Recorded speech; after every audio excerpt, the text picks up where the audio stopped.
Welcome back to the Unbreakable Boundaries podcast with your host, myself, Jennifer Manili. And today's guest, I met this person at an event that I was doing where I brought some of my artwork, and it was at the I'm going to get this wrong, but it was the Prism event out in Raleigh. And Was Opioid Summit. thank you. People's Opioid Summit. I always get stuck sometimes in remembering things. And her organization came out and shared just a lot of really great things, and it was called Silent No More. And it was such a powerful conversation. And as soon as I heard her story, I was like, I know I have to have her on my podcast because it was so real, so authentic, so just everything was perfect in terms of her sharing what it is that we need to be talking about more around this field. And her name is Chelsea Curtis, and I'm going to let her introduce herself just a little bit more in what she wants to say. So thank you, Chelsea, for coming on the podcast. Thank you. So we met at the People's Opioid Summit down in North Carolina. Our program, Silent No More, is a program from the U.S. Attorney's Office for the Eastern District of Virginia. And basically, we go out to middle and high schools and we give presentations about opioids and what's out there. And we are composed of a prosecutor who handles narcotics and overdose cases. We have a DEA agent who presents what's out there, what's being seized, cases, and how some sentencings have happened. We also have family members who have lost other family members to addiction and overdoses. Primarily, it's moms who have lost their children. I believe that I'm the only one that has lost siblings. And then we also have a doctor, Dr. Denise, who is phenomenal. She gives a very how do you even call it? Like a very interactive, right? Yeah. Interactive presentation, who I believe Jennifer was one of the participants. I remember doing a bunch of push-ups. Yes. And thinking that you were going to get some money, right? I was thinking I was going to get some. It was very entertaining. It was one of the better presentations that I've seen when it comes to like a prevention type presentation. Dr. Denise, she was amazing. She was energetic. I was like, I could see the importance. Like, and when you go into high schools and middle schools, I went through the first time I did this was like not very long ago. It was like maybe October was my first time I went into a high school to share a little bit about my story. One, it was really scary. Two, I was like, how am I going to keep these teenagers entertained? I don't think I did a great job. I think Dr. Denise nails it when she does it, and I think it's important. But it was a great thing, and I think it's so important that we do start having these conversations in middle and high school, because the earlier we can kind of get to them and have them understand what's happening, I think is important. So I think that organization is so powerful. And of course, that was Absolutely. how I met you, right? So you said you had lost two siblings.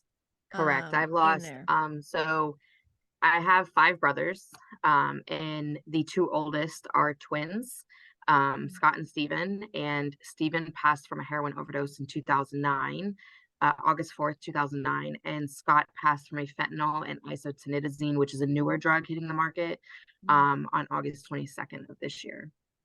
So August is not that long ago. Right now, as we're recording this, we're in December. So August of this year this is like still a really fresh thing for you. It is, and that's actually how I got involved with Silent No More. So as a lot of people are aware, August 31st is National Overdose Awareness Day. And Scott passed on the 22nd. I had taken about a week and a half off of work. It was it was sudden. Like, you deal with family members who are addicts, and they were, Scott was addicted to drugs for a long time, many years. And that one day that may come, but it doesn't make it any easier. It doesn't help you prepare for it. Like a lot of people say, and you always have hope that they'll get clean and turn their life around. But on August 31st, my counterparts who run the Silent No More program down in Richmond, Kim and Olivia, who you met in North Carolina, Mm. they sent an email out to our entire district, and with the facts of how many people die every year from overdoses, and how an entire college football stadium can be filled by it. Like, really, like, they share statistics in these programs that really put it in perspective, right? Yeah. And so, because you could hear 100,000, but you don't really understand like how many people that really is. Right. Um, and they send the email out, with the statistics, and the fact that we always do it for like the national days, right? They don't do like National Donut Day. They don't bring donuts in, unfortunately. But when they sent this email out, at the end of the email was, if you wanted to get involved with the office's work to bring recognition to overdoses. And I just knew at that point that I had to do it.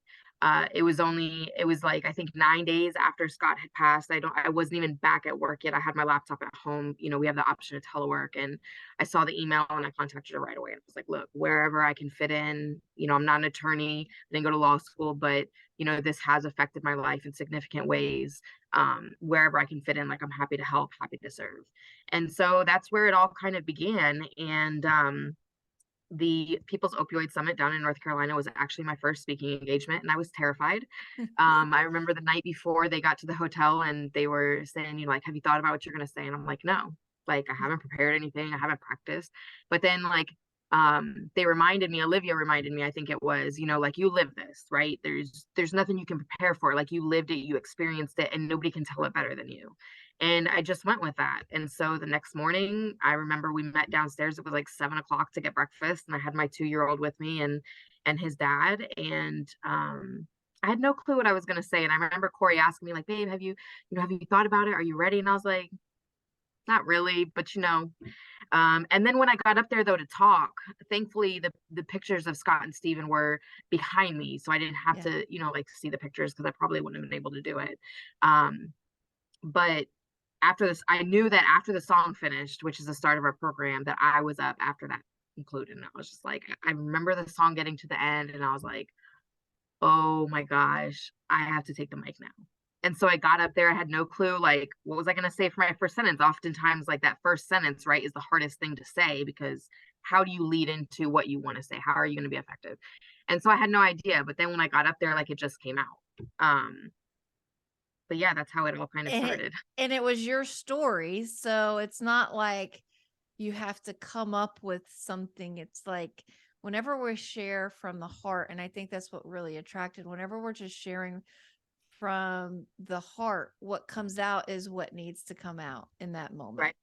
And it's exactly perfect the way that it was. And there was so much to the story. I know you only had like 10 minutes here. And you did share a lot about like your brothers that did pass away. And you shared a little bit about your own story within that, which I found to be really powerful, as your story of what it looks like to, because when I hear it, I'm like, well, this is a person that had two roads to go down.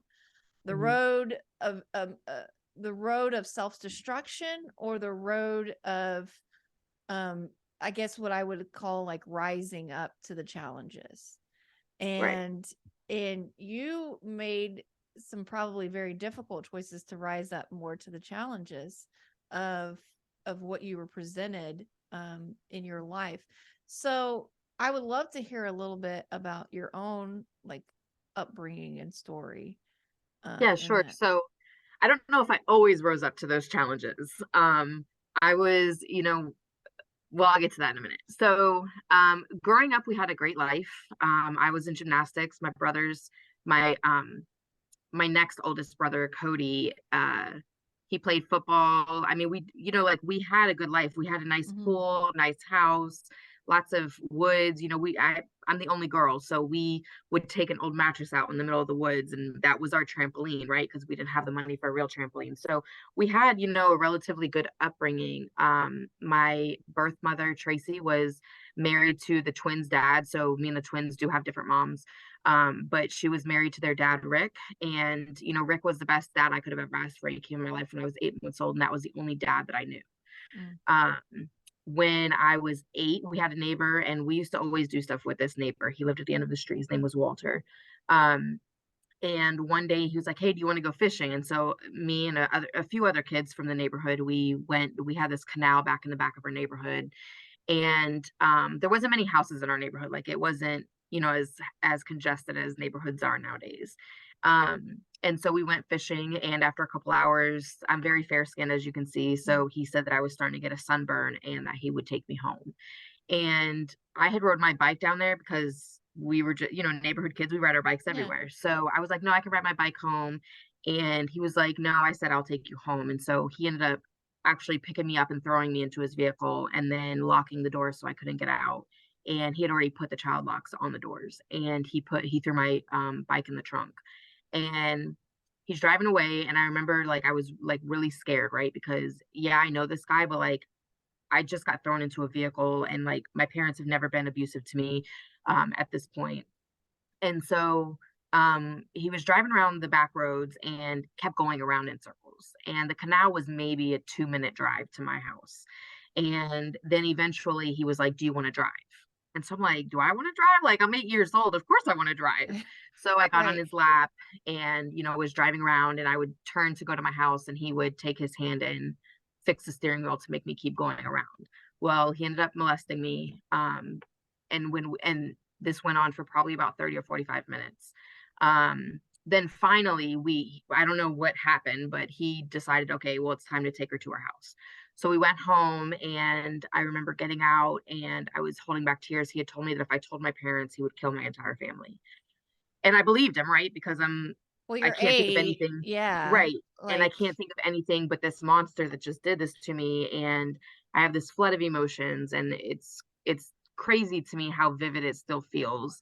Um, it's what, 24 years later, and it still feels like it was yesterday. And so I remember Rick was outside, my stepdad, and he knew something was wrong right away. He's like, "What's wrong?" And I was like, "Nothing." And then my birth mom Tracy came out. And if you hear me call her Tracy, I don't call her mom because she's been out of my life for so long, but right. she is my mother. Um but she came out, and then she knew something was wrong. So she took me out. We had this bonfire pit in the backyard, and there was a swing by it, and she took me out there, and I told her what happened. Rick was getting my bike from Walter out in the front by the driveway. And so I told her what happened, and as soon as Walter pulled off, she screamed out Rick's name. Like, it was just like this heartfelt pain that you could hear. And he came running through the yard, and we called the police right away. They took me to the hospital, did the exams, everything like that. He was arrested. Steven, my oldest brother, one of the twins, was my right hand. Like, he was my best friend. He was my protector. He was, I mean, everything that a girl could want, right? And and I remember when he found out, he had went to the house, and it was a white house, and he spray painted "child molester lives here" in black spray paint.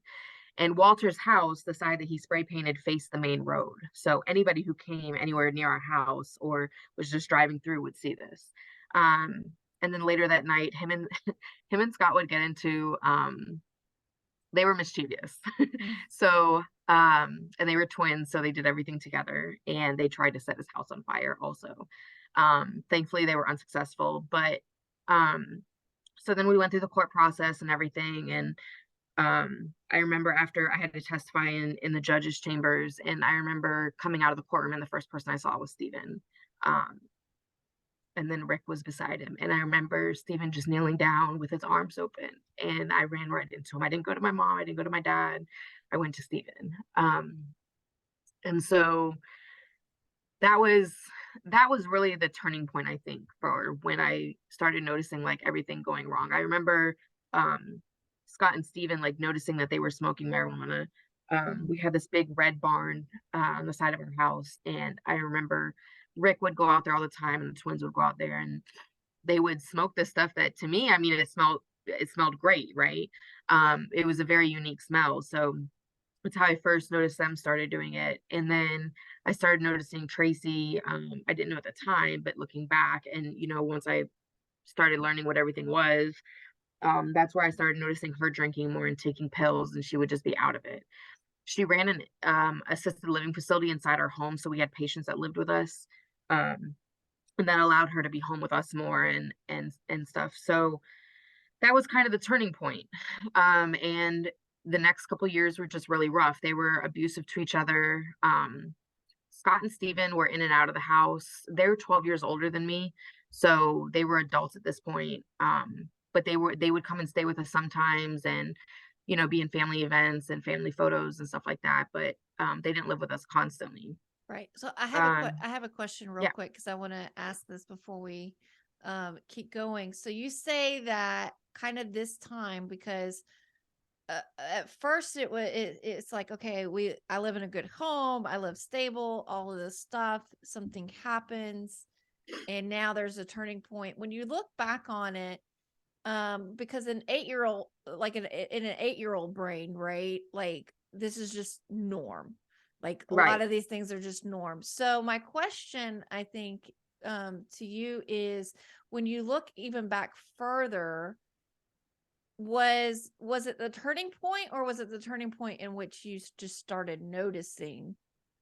Like, So were I don't things think happening before when so you I look don't back even on it? think that I noticed it then in the moment. I think Right. now being older and like really reflecting on my life, because when every person in your family has an alcohol or drug addiction and you make it out, and like I Yeah. also have another brother who, made it out and we've never been addicted to anything, you start to wonder why. Like, how did we escape it?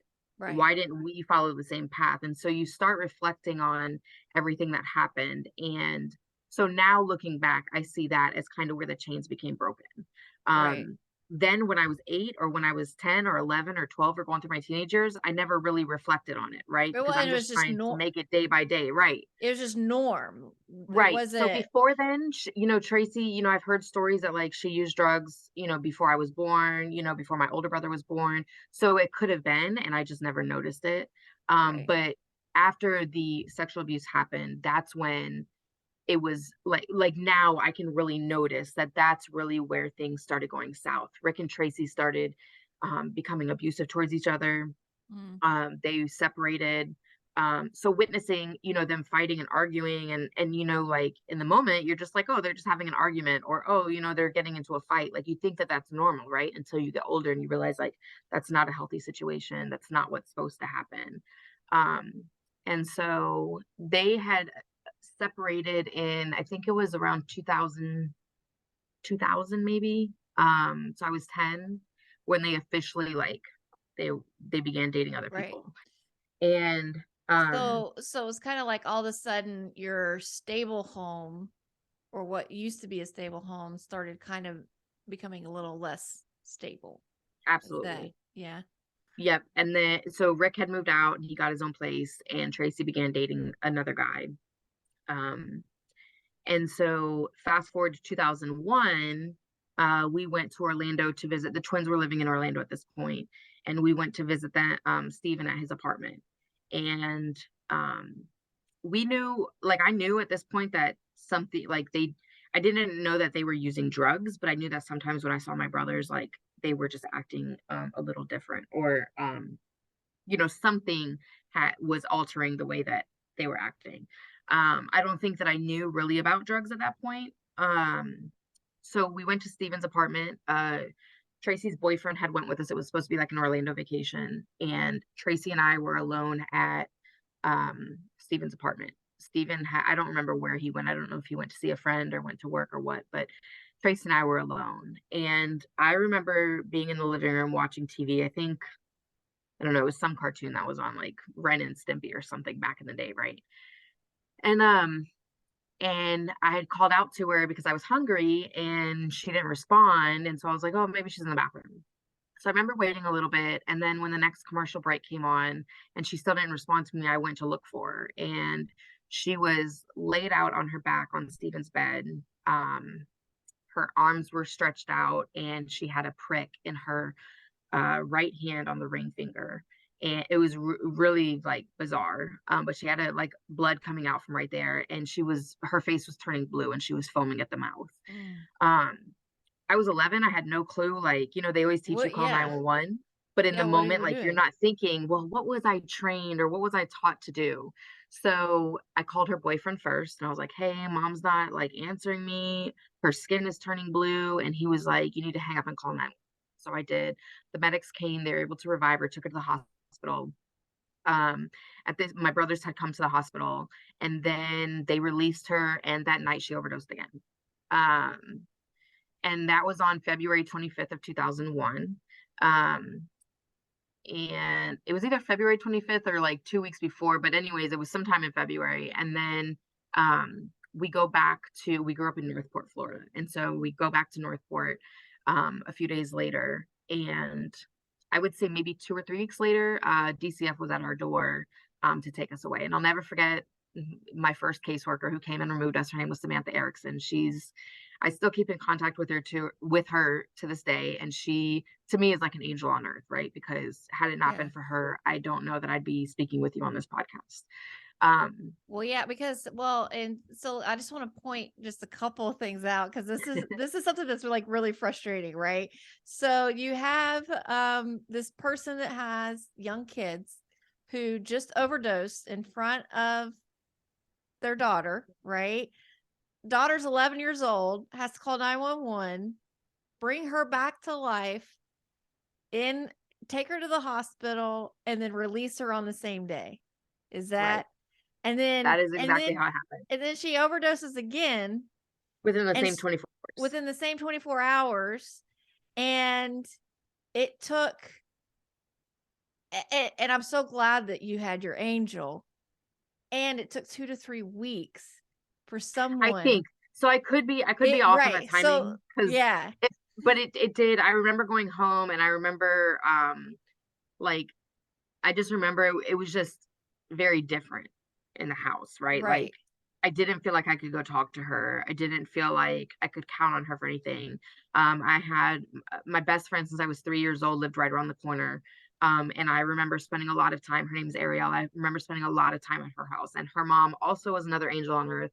God rest her soul now. But I spent a lot of my childhood there, especially Yeah. after the sexual abuse happened. Like it was just not good in my house. So So when would you say was this and it may be back further, so I'm just going to ask the question, but when did you start kind of losing faith and trust in your mom? well, I can't really say like I don't feel like I ever had the connection that a lot of people have with their mothers. Mm, I was okay. always a daddy's girl and my brothers were my world. Um the twins. I will say that my other brothers, like we would fight like normal kids, but like I don't know if it's because Scott and Steven were 12 years older. But they didn't play about me. They kept me with them. They always looked out for me. Whatever I wanted, I got. So they were kind of And like then your caretakers. in Uh a sense, when they were around for sure. mhm. Um, Steven would make me brownies and sweet tea every time, or pasta salad, which was like one of my favorite things as a kid. Um, but they just weren't around all the time. So it would Right. be like when they came around. But I was always extremely close with their dad, who was my stepdad, Rick. Um, and I mean, that's who brushed my hair every night when I got out of the bath, and he'd put it in a braid while we watched Judge Judy. So I never really had that with Tracy, though. I'm sorry. I never had that with Tracy. So I don't know if I ever really like would say that I lost the faith or trust in her because she wasn't the person that I would go to if I You needed just something. right. You just never really had it. But at the point in which like you found her in an overdose and you had to deal with all of that, it maybe not, I don't know, that's why I'm asking the question, but was there like a significant change, just even the way that you saw her in that moment? I think so. I think that, I felt a lot of emotions that I think any family member goes through when they, especially witness somebody overdosing. You feel anger, you feel confusion, you feel betrayal, you feel like sadness, you feel frustration, you feel, like you start to question yourself. And at Right. 11 years old, it's a lot to process, right? Because you don't understand what an overdose is. And back then, there wasn't as much. out there on it. We didn't Right. have Google at our fingertips. We didn't have, the internet was still on dial-up at this point. So it's not like we Right. had, flip phones were a thing, but we didn't have phones. I didn't have my first phone until I was Right. 17. So And we it's a really lot to didn't talk about this stuff then, much less, right, right, like we have a right, hard time talking about it now, but less of right, a hard time talking about it now. But even then it was like, rehabs and resources for this stuff weren't as available, and there was so much more stigma and shame around it, right, then there's still a lot now. correct. But even just a few years ago, it was, we don't talk about that stuff. Hmm. This isn't what you do. There's obviously some moral failing, character being Right, like parents wrong. failed their kids Yeah. or and I know my grandma still feels that way about my birth mom. She feels like maybe she failed, but um yeah, So you got eventually you did get taken out of the house though and put I did. somewhere. So, yep, so I was first placed with my aunt who she's my aunt by marriage. Her mom had married my mother's dad. And I went to live with her, and I lived with her for only a few months until she began failing drug tests because she would get high with Tracy. Um, and then I was taken from her. I was placed with my older brother's dad. And I lived there for a little bit until they tried reunification with Tracy. And so my older brother, Cody, went and lived with his dad, which is the dad that I'm referring to now. Um, and he said that he wanted to stay with him. He just didn't want to go back. And then my little brother also was with him at this point, and so they tried to reunify me and my little brother, Bobby, with Tracy. And so it didn't work. Mm. She had told the state that she didn't want me, but that she would keep Bobby. And so the state was like, "Well, that's not how this works. Like you don't pick and choose." So they left me with her. And it was very turbulent for a little bit, and then they ended up taking me away because it clearly wasn't working. I was running away from school. I was running away from, I wouldn't go home, and so she would have to report that to the caseworker. The caseworker would come to do home studies. I wasn't there, but they knew where to find me because I would always be at Ariel's house or in school. So they put me in foster care, and they had continued to try reunification over a couple years, and it got pretty bad. And there were times when I would run away from foster homes. Like foster homes aren't always the greatest. I'm not saying that they're all bad, but there are some who I truly and wholeheartedly feel like do it for the check. Yeah. Um, and so I would run away and go to Tracy's house, right? Because that's somebody that I knew, it's not a stranger. And I knew that I could just easily run away from there if I wanted to, or, I would have more control over the situation than I do with these strangers. So there was a few times that I went to Tracy's and she became physically abusive to me. There was a few times when she actually offered to smoke crack with me when I was 13. um it was a bad situation all around, and I had a hard time dealing with the fact, why would she always put me back with the state, but she kept my little brother. And like I said, in North Carolina, like now I really understand why, and maybe she didn't understand why either, but like now I'm huge in my faith and religion, so I always believe like God puts you where you need to be when you need to be there. Mhm. And again, something I didn't understand, in my younger years, but I appreciate now. um and so we tried reunification for a while, probably up until 2005. Um, and then there was a point in time where she had me arrested, and said that I had stolen her vehicle and her cell phone.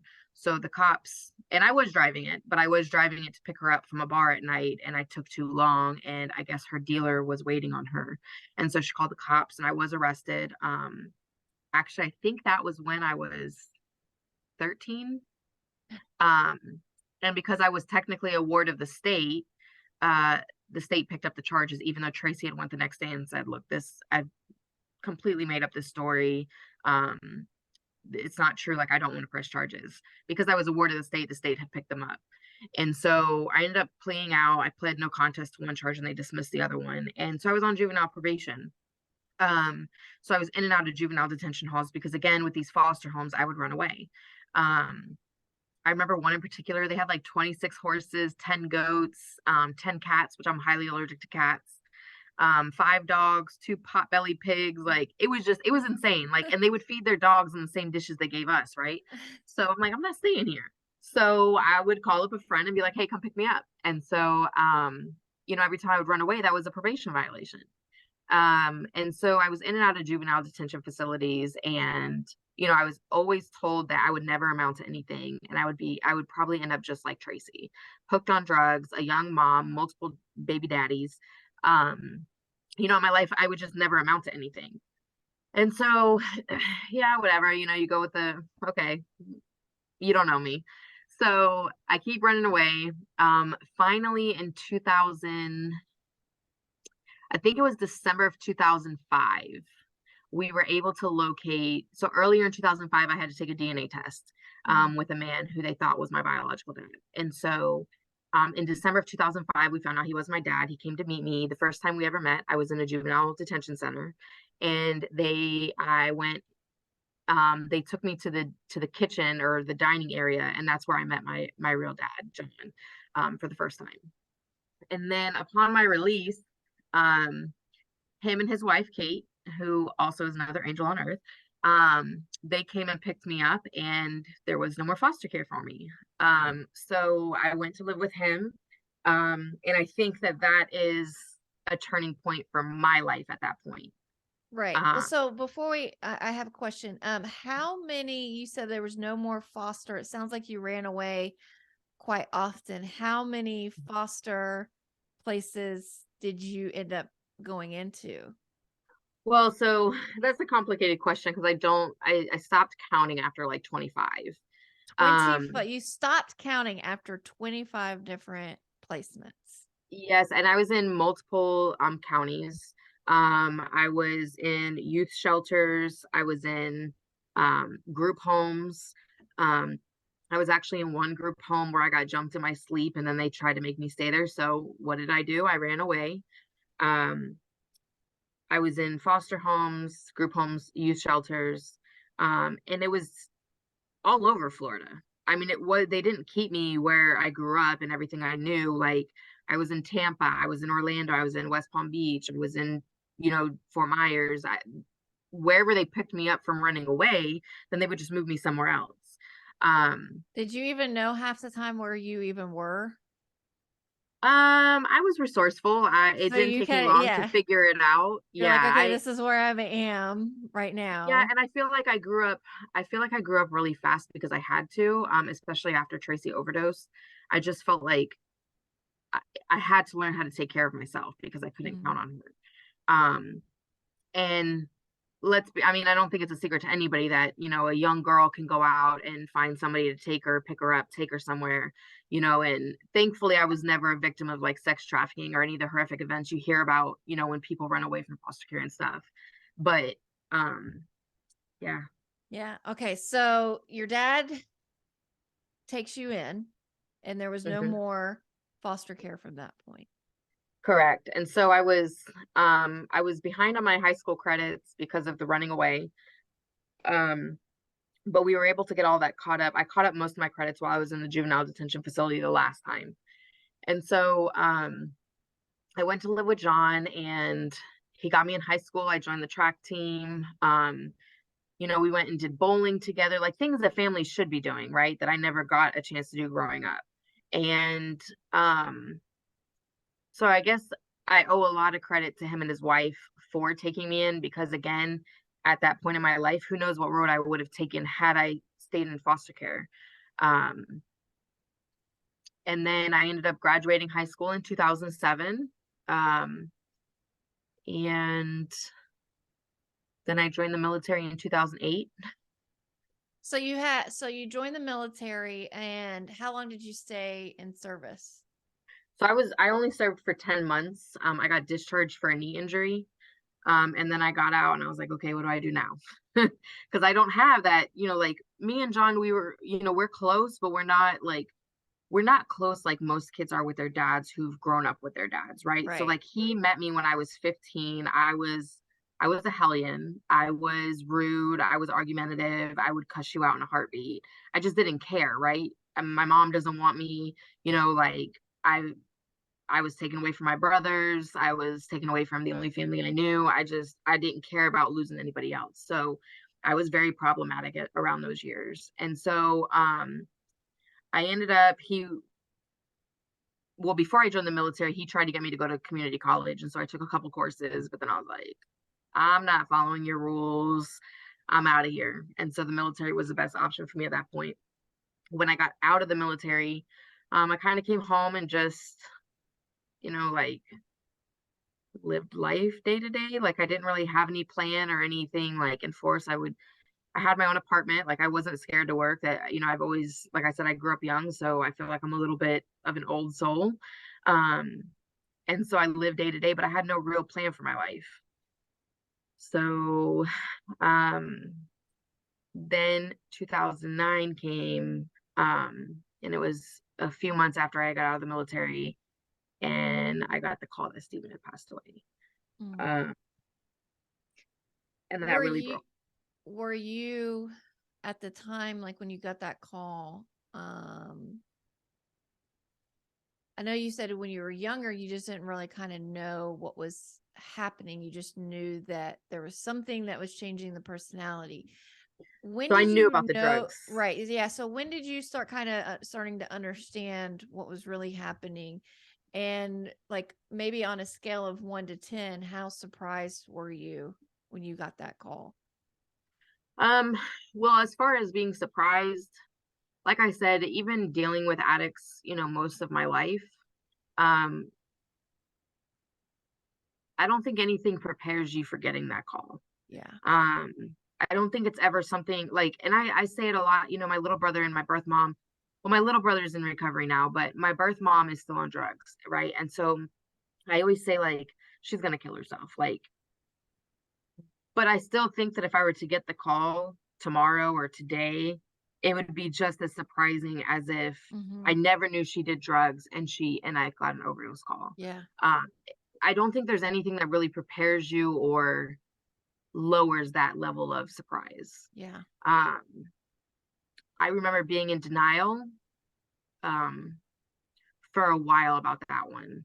So I didn't go to his funeral. I couldn't. Um, I knew he was cremated and I knew it was going to be a celebration of life versus like, your normal funeral. But I just couldn't go because it may have been just a mental block, but like I did not process for years the fact that Stephen was gone. Um, and still to this day, like I struggle with it a lot because my son, you know, reminds me so much of him. It's they're not blood related, but like my son has the brown eye, the big brown eyes and the dark hair Mm-hmm. and has a lot of his personality. And so it's still really hard to this day um to really grapple with the fact that he's gone and it's been 13 years. Wow. It doesn't get any easier. So whoever came up with that phrase was full of it. Um you just learn to live life without them, right? And you learn to Right. hold on to the memories in a different way than what you would have appreciated before. Um so yeah, I didn't go to his funeral. Now looking back, do I have regret on that? Sometimes. But um I knew the relationship that I had with him and I didn't feel like I owed that to anybody else. Right. Um, so here's we talked a little bit about you've said that you just didn't really ever go down the drug world, even though it was all around you, your whole family. It's like you were taught this. And sometimes it's like the expectations, I think, is like you have all the classic, what I would call, I don't know if this is the right word, but all the like the classic symptoms of what someone with a drug abuse would have. And yet you just never went down that road. So I did smoke marijuana, and I would drink, but it never It I just never can took a hold of you. right, it never took a hold, it never controlled my life. I never really liked the taste of alcohol. It was more like if my friends were taking a shot, I would take a shot. Um, I enjoyed smoking weed for a little while. Again, it wasn't something that I had to do every day. I had to do all day. It was just like here and there. If like I went to a party and it was there, it was fine, but that was the extent of it. Um, but I just, and I'm not sure, I don't know whatever, I don't know if maybe it's just I didn't I hated the way alcohol made me feel, especially the next day when Right. you wake up with a hangover and you feel like, why did I do that? So I just never, I don't know if it was seeing like how Tracy acted when she was on drugs, or seeing the twins when they would be nodding out. I don't know what exactly it was that didn't, like, wasn't appealing to me. Um, It but I'm so thankful. yeah, I know. So it's so interesting. So this is what I like to remind, like, because like your story would be like the quote unquote typical, because I've met people from all sorts of backgrounds in terms of growing up. And I think the parents that I talk to a lot are the ones that really struggle with, like, I don't understand what went quote unquote wrong, right? Right. Because they had a good upbringing. I didn't teach them this. I didn't do like, this was not, I don't know how they even found drugs and all those things, right? So Mm, those are the ones that I feel like really struggle, because it doesn't make sense to them how someone can go down that road that wasn't taught. And this is what I like to remind them, is it's not always about like the upbringing. right. It's something much deeper going on internally.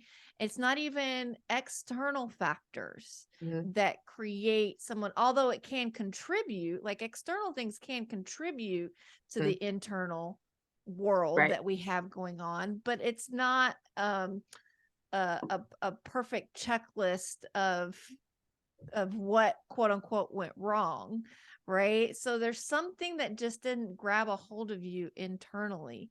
And if you could have your like suspicions, because I'm always playing with this, and I'm not saying that I have the answer or anybody else has the Right. answer, right? But I like to play with this question a little bit of um what what do you think contributed a lot to you not kind of letting that external impact your internal to the point of substance abuse?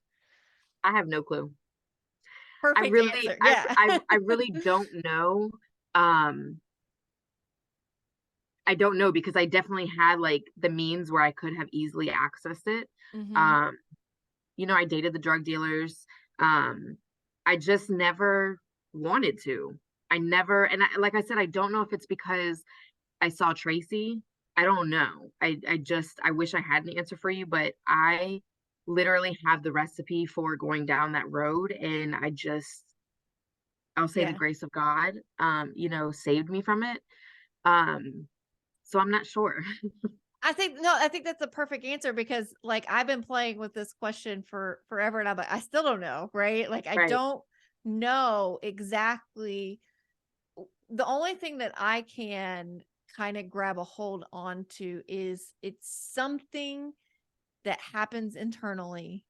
Maybe it's genetics. Um, but it's like, you know, I think about like genetics. It's like, okay, but if it was genetics with your whole family, wouldn't that play a part in it? So it can't just be contributed solely on, it's like a whole storm of things that I happens. think Dr. Denise does a good job at explaining it as how there is, the genetic wire for it, right? Yeah. But then you have to also like decide that time to take it. And Yes. that one time may be the hook that gets you.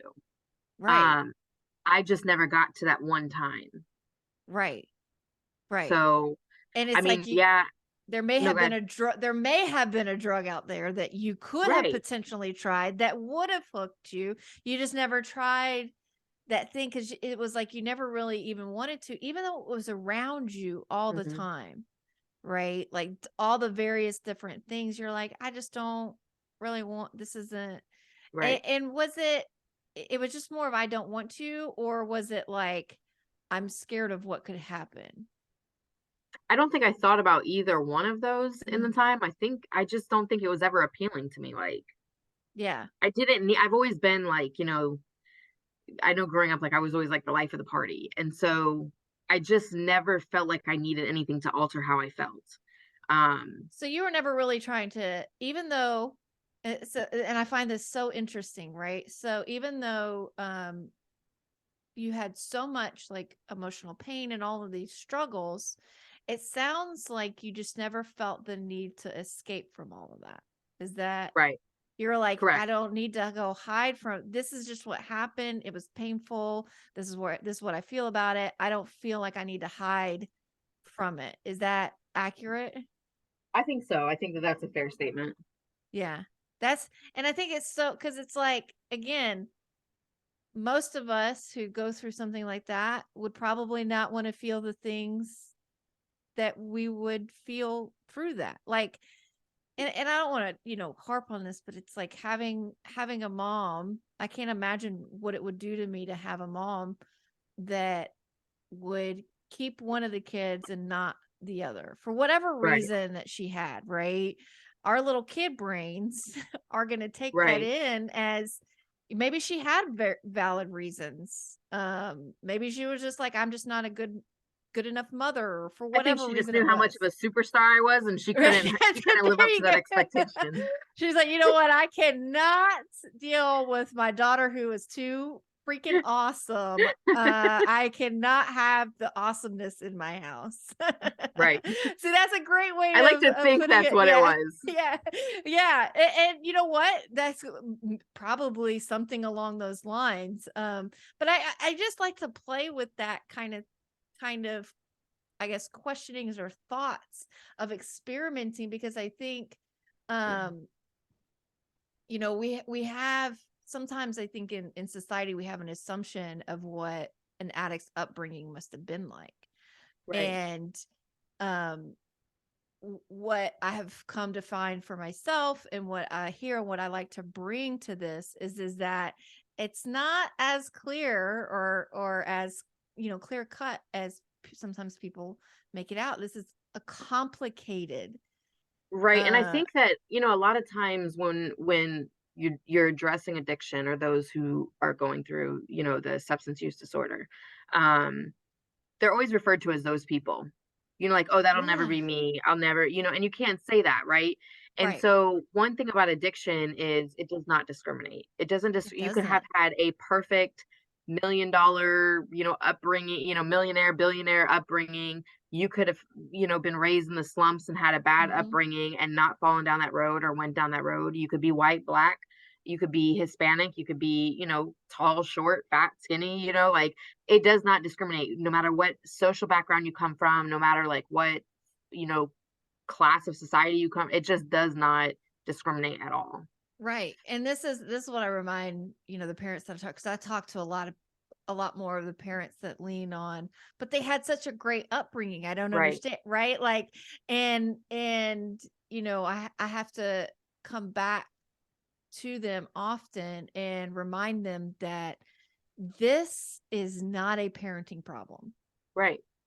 It doesn't mean that parents can't do certain things to support them once they get of age and how to act. Like, we're no longer, and this is what I remind parents, you're no longer trying to fix the quote unquote mistakes that you think that you made. That's actually making things so much worse, right? Yeah. So after Stephen passed, I had a really rough time. I didn't know what I wanted to do in life. I didn't know, like I just felt like a part of me was gone. Because I turned to him even through his deepest days of addiction. Like we still had conversations, we still talked to each other on a regular basis. I still got advice from him. And so for years, I really struggled with what do I want to do? What do I, he always wanted me to go to college. And so I didn't know what I wanted to go to college for. I never saw myself going to college. Um, and so I think I struggled a lot with that. Like, why was he so in so much pain that Mhm. because at this time, I'm, 20 years old. I know a little bit more about drugs. I knew that they both had an addiction. And so I'm like, what, was there something that I could have done Mhm. differently that would have spared him his life? And I think that's another thing that family members or friends of addicts always question is, did I do enough? Was I there enough for Yeah. them? Was it something that I did that ever made them feel less worthy than what they actually were?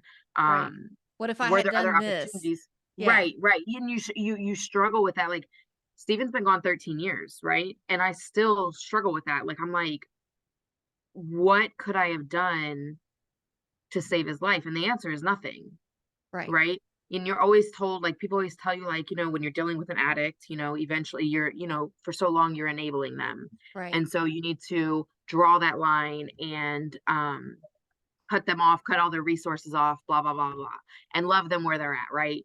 And then the hardest part for me is now with I never cut Steven off. I talked to him up until his passing.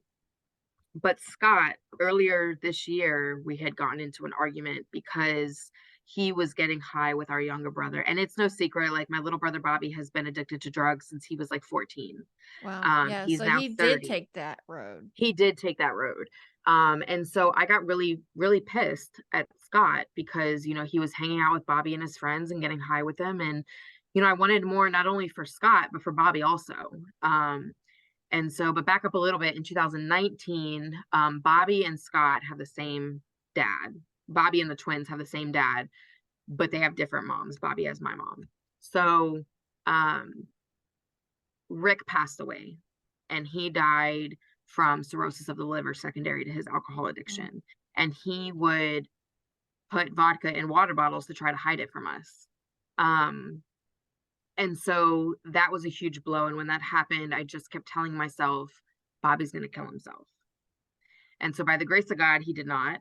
Um, and so when earlier this year, when Scott and I had gotten into it, I'm like, Bobby has nobody.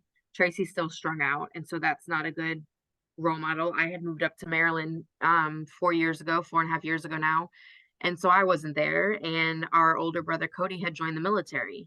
And so he's, not there. He's off in the military. And so I felt like Scott was that one person that Bobby did have. And instead of, being what he should have been to Bobby, he was suffering in his own addiction. And I did not appreciate that. I didn't even think about what he was struggling with. I just saw the fact that he was getting high with our little brother who has overdosed before. And I was angry about it. And so I told him I didn't want to speak to him anymore. Um, and then Tracy called me on August 22nd, and I was driving down the road. My best friend, my son's godmother, was actually up here, and I was driving on the highway. And she didn't say, most people would be like, "Hey, what are you doing? Can you sit down for a minute? Like, I need to tell you something." She just went straight into it. I said, "Hello," and she said, "Scott's died." Oof. And it hit me like a ton of bricks. Like, I felt the impact. It took me like maybe 10 seconds. And at first, I was just, when she first said it, I think that I don't even remember, like, I just remember seeing blank. Um, and then it really hit. And I just broke down in the middle of a highway while I'm driving. And my friend Stephanie had to pull the car over. Um, and then my cousin Marla called or wrote me on Instagram right after that and was like, "Hey, I need to talk to you. Please call me." Um, and so with Scott, I have a lot of regret because I felt like I was doing everything right because I followed that direction of, love them where they're at, cut your ties, and let them figure it out. Um, but then the day never came for him to figure it out. And now he's no longer here. And at the time of his passing, we weren't on the best of terms. Um, so I have a lot of regret about that. But I've also, I say family members, but it includes friends. Like, I feel like the cries of those who suffer from watching somebody in addiction, the cries never stop. They never stop, whether they're here, whether they've overdosed, whether they're just using every day, or whether they've overdosed in past. It doesn't stop. Um, Thankfully for me, my work family truly got me through this because I don't have any family up here. And with the support of my office, I feel like, and throughout, all the tears that I've cried, the people are probably like, "Chelsea, you're not allowed in my office anymore," right? Because you're just going to come in here and you're going to cry. It's going to become a therapy session. But I really feel like my voice has been found. And so I've been able to become involved with the advocacy work and not only share my story in hopes of bringing, motivation to people and inspiration, but, um, to I just want to have those uncomfortable conversations that people are scared to talk about, right? Yeah. When first of all, I never thought that I'd be working for the federal government.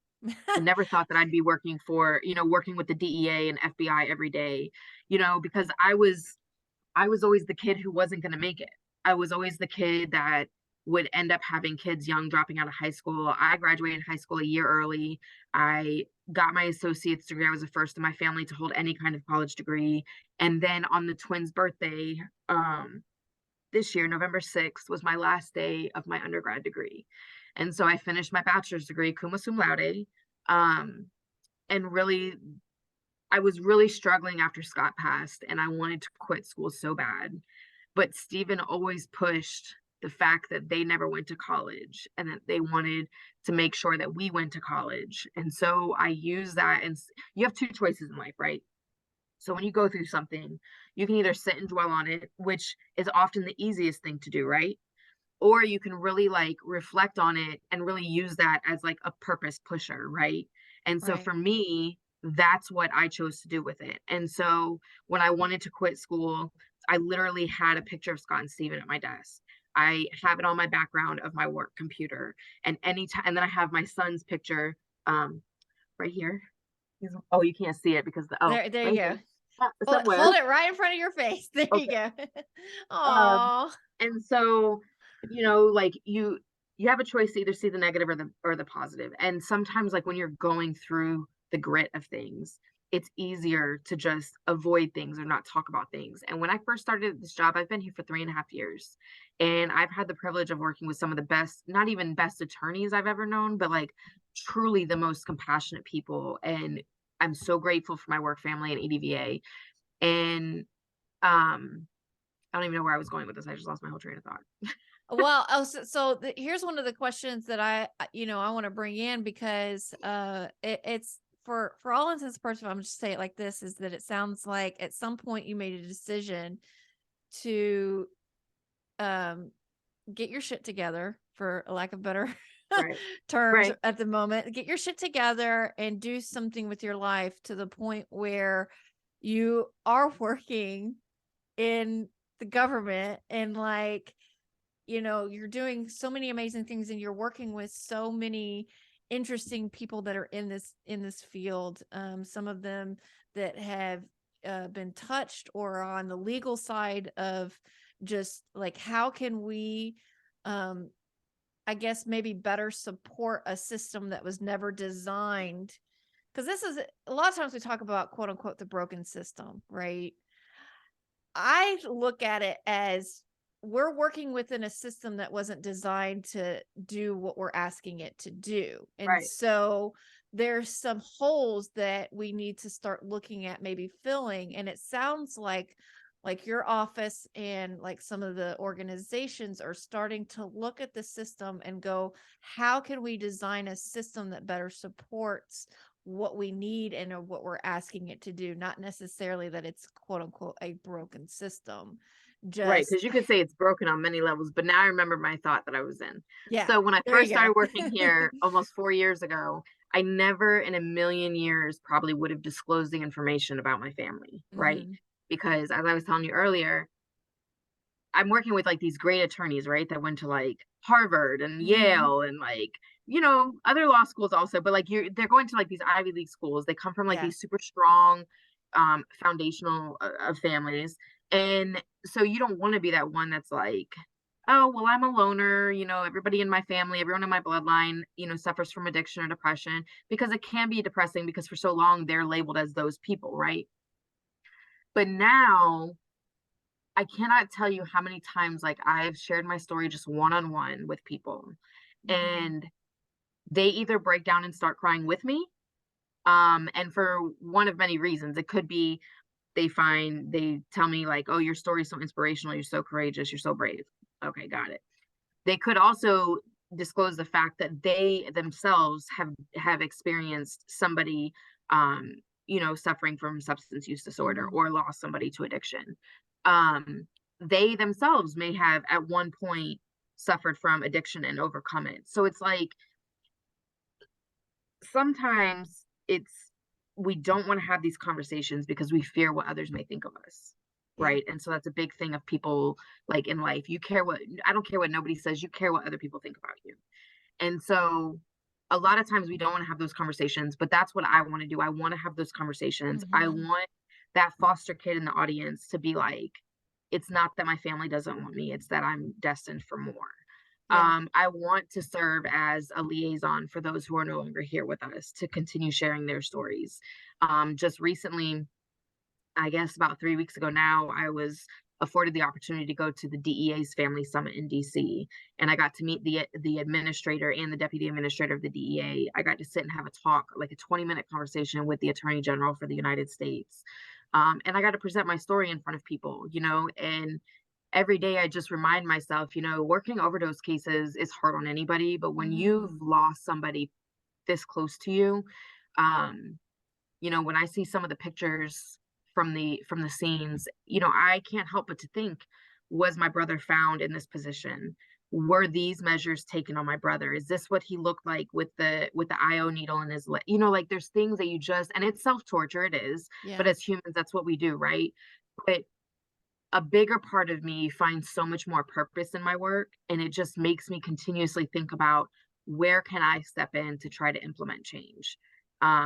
It's a crisis that we're dealing with right now. The fentanyl crisis is it's insane, right? But and a lot of people feel like no matter how hard you fight, you can't get them all, which is probably correct. I can't say that I don't disagree with that statement, but even if we're just getting one off of the streets, that's one less person that's dispensing it, that's circulating it. You know what I Yeah. mean? It goes, So it kind of goes back to the classic like starfish story where, yeah, you may have thousands and thousands of starfish you're throwing back in the sea and you can't get them all, but to that one that you did get, it matters, right. you know. So that's just where I'm at with This it. is And since joining the Silent No More group through our job, I've also been able to get my younger brother Bobby into recovery. He actually reached out that he was just going to go to detox again. He didn't have anywhere else to go. And he'd been through detox so many times because let's think about our detox systems. You go through 7 days and then they release you and you're on your own again. Well, guess what? They're releasing you back into the environment where all you know is the drugs. Everybody you know is the drugs. yeah, there's no So, support there. right. And so I was able to actually get him into the Journey House Foundation. And he should be picking up his 60-day chip in just a couple weeks. Wow. So like I said, God works in I won't say funny ways because sometimes I don't think it's funny at all. But he definitely works in mysterious ways. And I truly believe that sometimes you're not going through things for you. Because I was angry. I was angry for a long time at my upbringing. Like, why do I Yeah. have to be the one going through foster care? But now, like, I'm so thankful I went through it, not only because I feel like that's what kept me from going down the same path, but because now I can share my story and maybe find other foster kids who may want to go Hmm. down that path, but show them that your current situation doesn't determine your future outcome or your future path. Like you can Absolutely. always overcome it. Whether I had no support. So I was a lone ranger. Now, I'm with my son's father, who is, I don't know what I'd be doing without him. I definitely wouldn't have my son, obviously, but once you get older and you can make those decisions, you have full control of your life.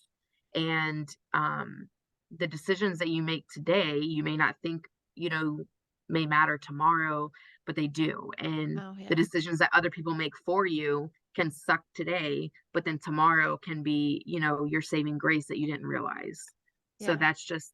that's just what I want to spread in sharing my story. Yeah. And, I think you're hitting on something really important and something that has to absolutely do with addiction as well is, a lot of people, it, it's, there's definitely going to be that mental health component that we don't have control over. Yeah. But the choices on how to manage that is where it's like we're still making choices.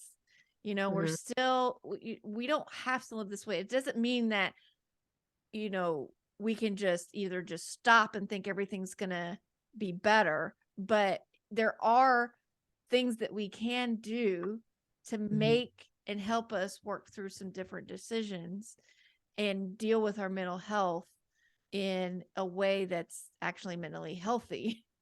Yeah, and I Um, think another really important thing that I don't think people think about, and I didn't until recently, is all of your problems didn't happen overnight, right? So they're not right. going to get fixed overnight. Absolutely Like not. something that took, like, if you've been in addiction for 10 years, guess what? It may take you 25 years of sobriety to actually feel like you've got a hold of it. Right. And I think that that's important because every day, every moment, every step really matters. And Right. it may be hard to see that when you're at the bottom of the staircase, but then once you get up, you're like, look, the past 25 years of my life, I've actually gotten pretty, Hmm. um, I don't want to say pretty high because I don't think that's appropriate term to use in this context, but you've come a far way, Yeah. right? And so that's important to keep in mind is it didn't all happen overnight. It's like I tell myself every day as I'm trying to lose weight. I didn't pack on all this weight overnight. It's not going to go away overnight. So I just always try to keep that in mind as well. Yeah. Um, I want to thank you one for just being on your podcast and sharing that like we got to talk about it because Yeah. I'm a big believer of like no matter how uncomfortable, sad or whatever, like we really want to talk about it because like you said earlier, it's when we start talking about it, we give other people space to start talking about it. Right. And we need to talk and it just is. It's like if we're dealing with the shame around it, like that's our journey. We need to work on the shame that we have around it that prevents us from talking about it. But our life is it just is. It's things that happen doesn't mean that's who we are.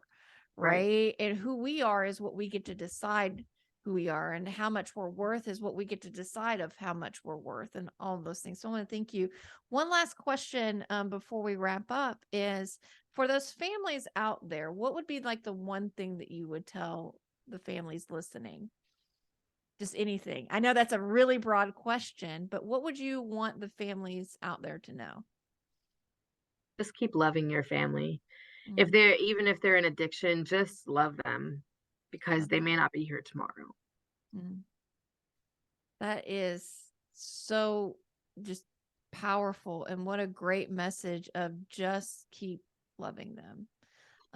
Well, thank you. And thank you for coming on and one, just sharing about your brothers. I know this is really hard as one is really raw. So I just appreciate that very quickly when your second brother died of like you're like, okay, time to take action. I want to do something. Let's let's do this. And it's uncomfortable and we're going to do it anyway. And I think that's really powerful. So thank you. Yeah, and I don't think it happened like when he passed, I don't think that was the first thing that came to mind or second or third or fourth or fifth. And I don't think that had my coworkers from Richmond sent the email out, I'm not sure how or when I would have gotten involved in it. But Right. like I said, support comes in many different ways. It doesn't just come in family. You can have a broken family and still have the support you need to make a difference. Right. And I think that that is key, and that is what I'm most grateful for. Is I have the family that I've created now with Corey and Isaiah and the girls, and but also my work family. And it's easy to say, okay, I'm going to work my 8 to 5 and go home. But when you have a family at work, it Mm-hmm. it helps so much because it doesn't make it feel like work. But then in situations like mine, I found a new purpose in my life and my voice, and for that I will be forever indebted to EDVA and the Right. family that's here. Right. Thank you. Well, thank you so much for coming on. This was a really powerful Thank you for conversation. I having me. really appreciate your time. And thank you for listening to this podcast. If you want to listen to more or find more information out about this podcast and more of what I do to help families, you can go check out my page at unbreakableBoundariesPodcast.com. It's full of other great podcasts just like this one and other great resources to look through. And please remember to share this podcast with others. You never know who may need to hear this. People are often hiding their battles in this arena, and sharing is a great way to provide this valuable resource to a person you may not even know who needs it. And don't forget, there is always hope, even when things seem the most hopeless.